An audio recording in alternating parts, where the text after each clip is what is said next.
भारताने जे 4,500 टनचं सिल्वर दुबईकडनं विकत घेतलं आहे, ते अमेरिकेमध्ये बनलेलं किंवा मेक्सिको आणि पेरूमध्ये मॅन्युफॅक्चरिंग झालं. त्याच्यानंतर ते स्वित्झर्लंडमध्ये रिफायनिंग झालं आणि त्याच्यानंतर ते लंडनच्या वॉल्टमध्ये गेलं. लंडनच्या वॉल्टमधनं ते दुबईला आलं आणि दुबईमधून आपल्या इंडियामध्ये आलं. ह्याची आपण स्टोरी मागच्या पार्टमध्ये बघितली. ते कसं आलं, त्याच्यावर काय टॅक्सेस होते, ते कसे कमी झाले, हे सर्व आपण लास्ट पार्टमध्ये बघितलं. आता आपण बघूया की ते सिल्वर इथे आल्यानंतर त्याचं एक्झॅक्टली होतं काय. दुबई बॅकडोर वापरून जे सिल्वर मुंबईमध्ये येतं ते काय वेअरहाऊसमध्ये आपण टाकत नाही, आपण ते स्टॉक करत नाही. ते सिल्वर एका स्पेसिफिक हायपर फ्युचरिस्टिक फायनान्शियल झोनमध्ये आपण चॅनल करतो. GIFT City Gujarat international finance tech city. हे काय आहे, गिफ्ट सिटीच्या आतमध्ये एक IIBX म्हणून म्हणजे इंडिया इंटरनॅशनल बुलियन एक्सचेंज ही संस्था आहे. आता हा एक्सचेंज जो आहे हा खास पर्पजसाठी लॉन्च करण्यात आलेला.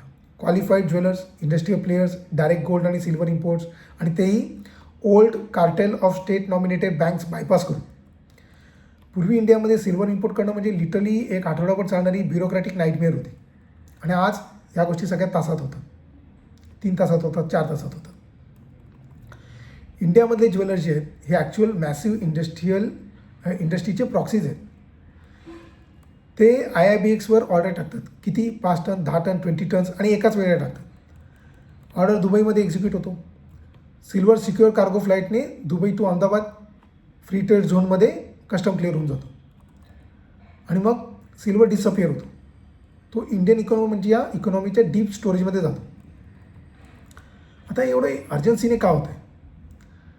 कारण सिल्वर जो आहे हा गिफ्ट अँड गुड आहे. म्हणजे नॉर्मल मार्केटमध्ये प्राईस वाढला, डिमांड कमी, पण इंडियामध्ये सिल्वर गिफ्ट अँड गुड आहे. म्हणजे प्राईस वाढतो आहे.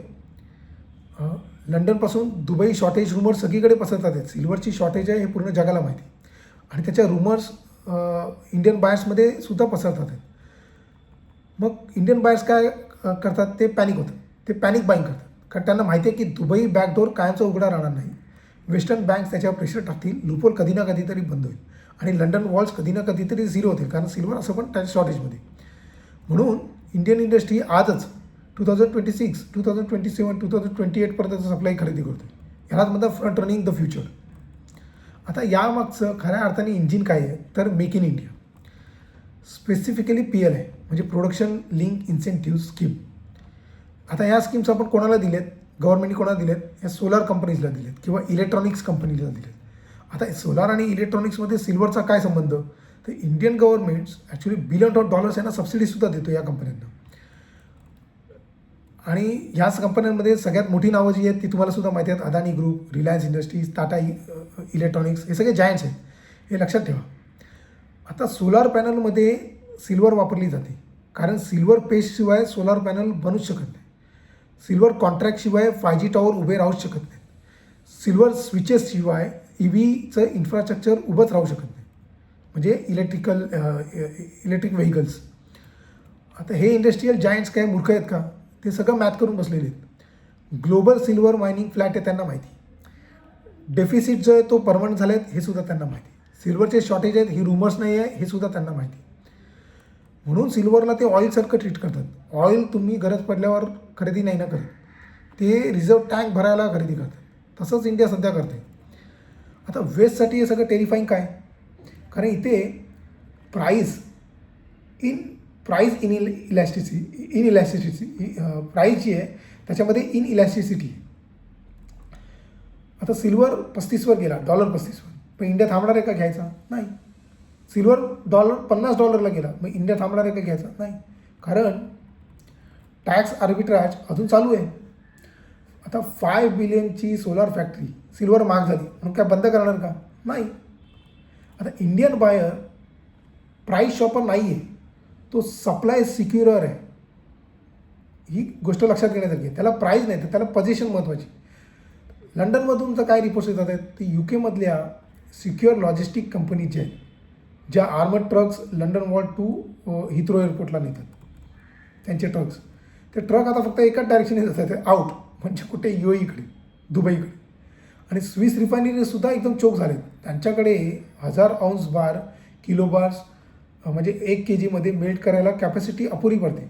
कारण त्यांच्याकडे एवढं सिल्वरचं डिमांड आहे इंडियामधून की त्यांना त्यांची स्वतःची जी रिफायनिंग करण्याची जी प्रोसेस आहे ती सुद्धा त्यांची कॅपॅसिटी जी आहे ती अपुरी वाटते.